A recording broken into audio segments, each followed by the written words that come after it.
Everyone who is a big fan of cryptocurrencies knows the delight of trading digitally, and since the launch of Bitcoin, digital currencies are roaring into the market, with thousands now available that include altcoins and stablecoins whose values are pegged to a fiat currency or an asset. Now, the one thing about cryptocurrencies that you might already know is that they are meant to be decentralized, as they function on blockchain technology, allowing every transaction's verification to be run on several different devices from around the world. This renders the need for a central bank or a government intervention totally useless, which technically puts them in danger of becoming obsolete. Imagine if we all stop using fiat currencies and start trading with crypto instead. This is why the U.S. Central Bank has been going over the idea of launching a central bank digital currency, or CBDC, which would be the digital form of the U.S. dollar. This would allow the central bank to have its share in digital currency trade and might just end up going fully digital instead of just printing out money. Well, next year, we will be just having that, only better. The United States Federal Reserve Bank is developing FedNow Service, which will be a better version of what the U.S. CBDC could be. So listen up, as we will go over everything you need to know about FedNow Service, what it is, how it will work, its features, who will benefit from it, when it will be launched, and how it is better than CBDC. So without further ado, let's get started. Definition and main functions of the FedNow Service. So what is FedNow Service? Well, it is an instant payment service that is developed to offer digital money transferring services with no interruption and outside business hours. It would be available to use 24/7 and all throughout the year. Instant payments, which are also called real-time payments, will allow users to transfer funds from one account to the other immediately, without any significant waiting time. The transfer would be completed within seconds. This will be a great feature for users who will be able to transfer money on weekends, during the night, on Christmas, or any other holiday. So the federal bank is giving us the option to transfer money as easily as we do when dealing with crypto. But the one question remains, who can benefit from FedNow? Participants of the FedNow service. The FedNow service is available to institutions that are already eligible to hold accounts at the reserve banks, and those institutions will have the capacity to choose a delegate who can be an agent or a service provider, and that delegate will be able to make or receive payment transactions on the behalf of the institution. All service providers, which include consumers, merchants, and non-bank payment service providers, will be able to access FedNow through depository institutions, just like they do with different payment systems. The features of the FedNow service. So far so good, but what kind of features will FedNow service offer? Other than its availability 24/7, there is an integrated clearing functionality, and it will also have tools specifically for fraud prevention, support for payments inquiry, and a tool to manage liquidity.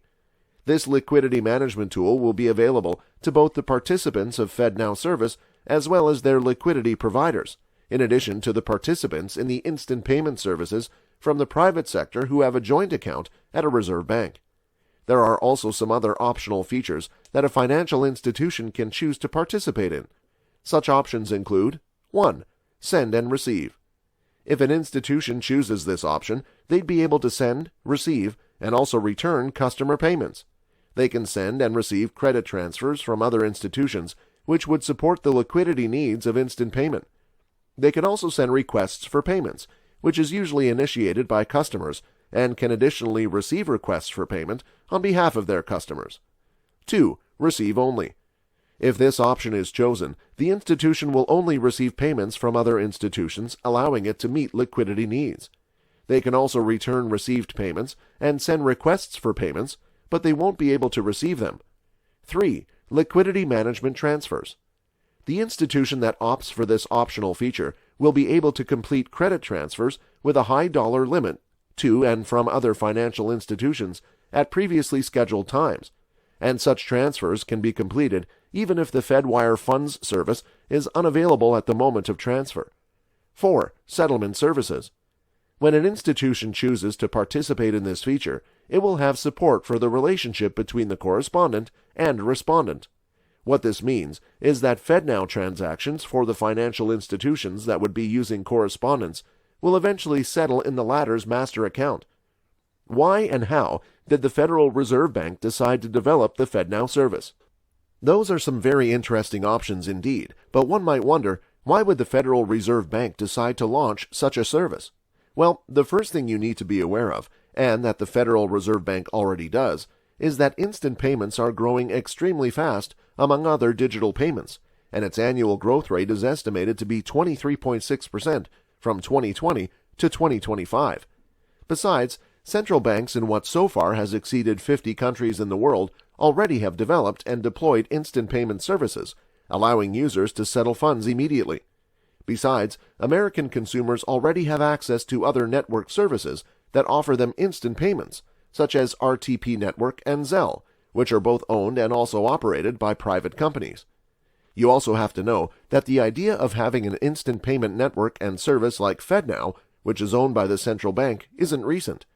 Since 2013, the Federal Reserve Bank has been exploring this possibility and has actually created a special task force on this matter, called the Faster Payments Task Force in 2015. Their job was to find opportunities that would make instant payments feasible and applicable. Back in 2017, the Faster Payments Task Force published a report that was ruling in favor of developing a network and issued several recommendations that would support a successful launch. The following year, in 2018, the U.S. Treasury also for the first time offered official and full support for a network that supports instant payments. Following that, in 2019, the Federal Reserve Board finally announced the beginning of the FedNow Service. Their goal is to provide all financial institutions of any size and from anywhere across the states with an efficient and safe instant payment service.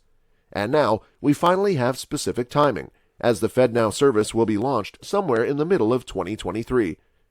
FedNow is the U.S. CBDC. So now that you know what FedNow is all about, why is it going to replace the central bank digital currency CBDC? Well, there are many challenges that would face the central bank if one does decide to launch a CBDC, and FedNow is the solution for them all. First, any citizen would be able to pull way too much money from the banks all at once if they decide to purchase CBDC. This would trigger a run on the banks, which would in turn affect their ability to lend money, and it would also gravely affect interest rates. Imagine the repercussions of such a thing on a country that doesn't have a stable financial system. Besides, the risks that a CBDC carries are far too great for a central bank, as they are right in the target of hackers and cyber attacks, and would need to dedicate a budget to protect them and become resilient against such attacks, or else they'd be vulnerable. So do let me know what you think about FedNow, and if you are looking forward to its launch and implementation. Will you benefit from the Federal Reserve Bank's instant payment service? And how do you think this will affect digital currencies? Do you think we will not be using real money in the future? And would it really replace the US CBDC? Tell me your thoughts in the comments down below. And don't forget to give this video a thumbs up and hit that subscribe button to never miss another content on our channel such as this one. Hope to see you in the next one.